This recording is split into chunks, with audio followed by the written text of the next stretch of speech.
In today's video, we're going to be talking about improving your consistency by maintaining your posture on the downswing. I'm going to be sharing with you a fantastic drill to stop you early extending, losing posture in your downswing. Make sure you check this video out.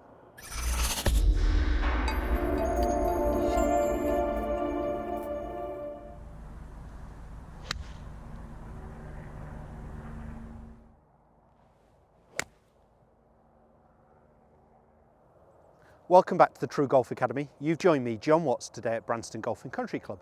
Today's video, as I mentioned there in the intro, is all going to be about early extension or reducing early extension.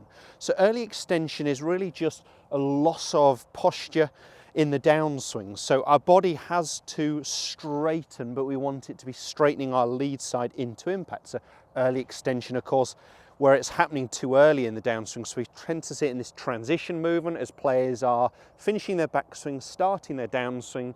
We tend to see this loss of posture where their pelvis, their hips are moving forwards towards the ball, and that really means they're lengthening, they're straightening or standing up.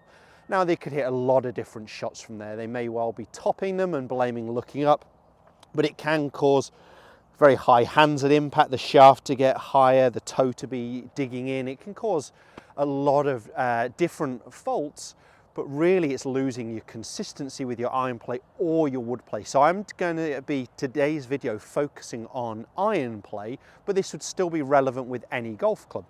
So there's different ways of focusing and reducing early extension or looking at maintaining posture, and I'll put a few links in this video to some other ideas, some other videos I've filmed that I think would be really helpful to you, so make sure you check those out as well. Today is going to be a simple range exercise, just using a range bucket. Now again, this could actually be anything.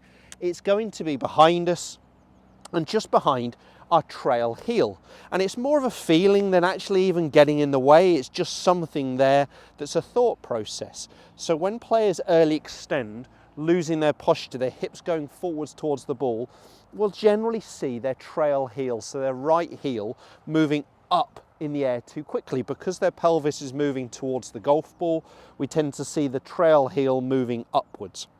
So the thought with the bucket behind me is going to be that I'm going to try and keep my trail heel, so for me as a right-handed golfer, my right heel, I'm trying to feel like I'm going to keep that behind me, behind my lead heel for longer. So I'm trying to feel like I keep that not necessarily down, because I do want my trail foot to actually start to roll towards my lead side. That means my trail knee is moving towards my lead side. That helps me apply pressure towards my lead foot, and it's also going to help my body to rotate open. So it's not necessarily I'm going to try and keep it down, but I'm going to try and keep the heel lower and further back for longer rather than the heel coming upwards and forwards. So I'm going to feel like I can keep that heel behind me for longer, and that's what that bucket's going to do. It's just knowing in your head that it's there. It's not physically doing anything, and that's why it could be anything on the ground. So if I jump into hitting a shot here, and let's just move the bucket in so it's roughly behind my trail heel, so at the back of my heel, and I'm just trying to feel like I'm going to keep the heel back closer to the bucket. As I said, it's a feeling rather than reality. Let me do one slow pace one, and then one at fuller speed, and the feeling in the downswing is that I keep that heel behind me and lower for a little bit longer. Let's do a slow pace one, as I said.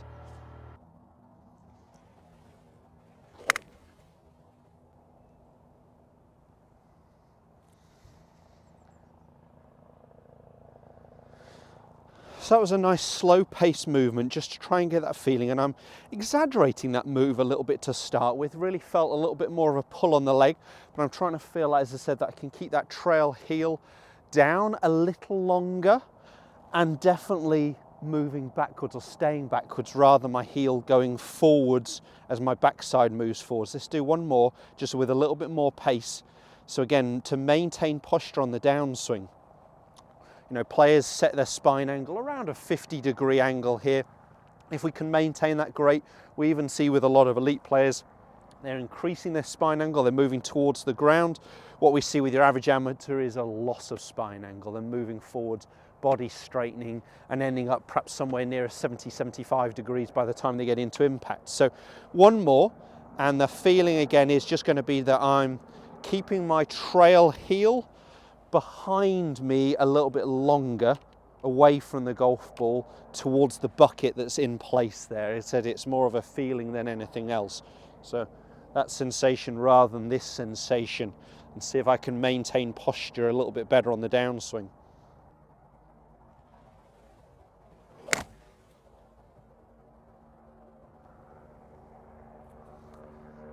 So again, got that feeling there. There's a bit more of a pull on my leg, happy with that divot pattern. Felt a good contact, but more importantly, got me that sensation of almost keeping my tailbone behind me longer by keeping my trail heel behind me a little bit longer rather than everything moving forwards towards the golf ball. Check out the other videos I put in there. They may also help you. There's a number of different exercises you could do to improve or reduce early extension and help you maintain posture. But what's right for you and what sinks in will vary golfer to golfer. It's nice having a number of different drills and exercises that you can run through on the driving range to stop it becoming stale. If this video has helped, make sure you hit the thumbs up and do subscribe to my channel to make sure you never miss a video again. Cheers guys, we'll see you soon.